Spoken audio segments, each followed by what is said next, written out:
Hello বন্ধুরা, টিউটোপিয়ার জগতে তোমাদের সবাইকে স্বাগত জানাই। বিগত কিছু পর্বে তোমরা উপরিব্যয় শ্রেণীবিভাগ সম্পর্কে অনেক কিছুই জানবে। এই পর্বে ওভারহেড এবং প্রাইম কস্টের পার্থক্য নিয়ে আমরা আলোচনা করব।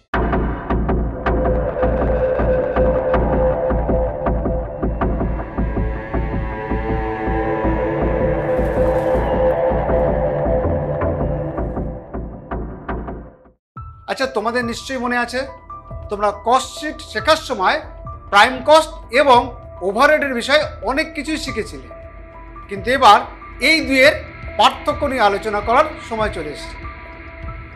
প্রথমেই যেটা বলতে হয় তা হলো এদের সংজ্ঞা, মানে প্রত্যক্ষ কাঁচামালের ব্যয়, প্রত্যক্ষ মজুরি এবং অন্যান্য প্রত্যক্ষ ব্যয় যোগফল হলো মূল পরিব্যয় বা প্রাইম কস্ট।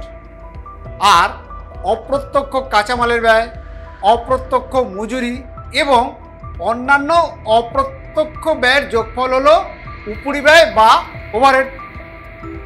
এর পরের বিষয় হলো সংযুক্ত বিভাগ। দেখো, প্রাইম কস্ট কেবলমাত্র উৎপাদন বিভাগের সাথে সম্পর্কিত, মানে যেমন উৎপাদনের জন্য কাঁচামাল কেনা, উৎপাদনের সাথে সরাসরি যুক্ত শ্রমিকদের মজুরি দেওয়া এবং উৎপাদনের অন্যান্য খরচ।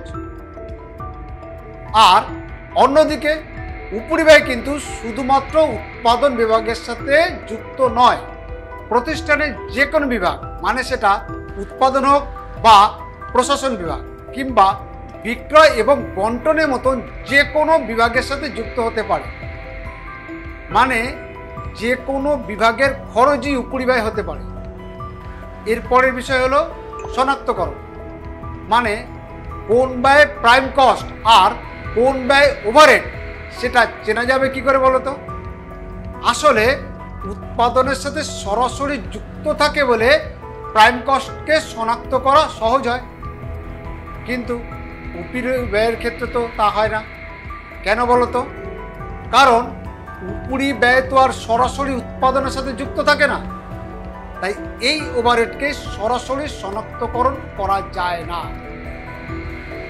এরপরে যেটা নিয়ে আলোচনা করব সেটা হলো প্রকৃতি, মানে প্রাইম কস্টের ব্যয় হলো নির্দিষ্ট ব্যয়, যে কোনো বিশেষ দ্রব্য, প্রক্রিয়া বা সেবার জন্য এই ব্যয়গুলি করা হয়। অপরদিকে উপরিব্যয় হলো সাধারণ ব্যয়, মানে প্রতিষ্ঠানের সমস্ত ধরনের দ্রব্য, প্রক্রিয়া বা সেবা উৎপাদনের জন্য এই ব্যয় করা হয়। তাহলে তোমরা বুঝতে পারলে তো ওভারহেড এবং প্রাইম কস্টের মধ্যে কি পার্থক্য হতে পারে। এই পর্ব তাহলে এ পর্যন্তই থাক। তোমরা সঙ্গে থেকো, খুব ভালো থেকো।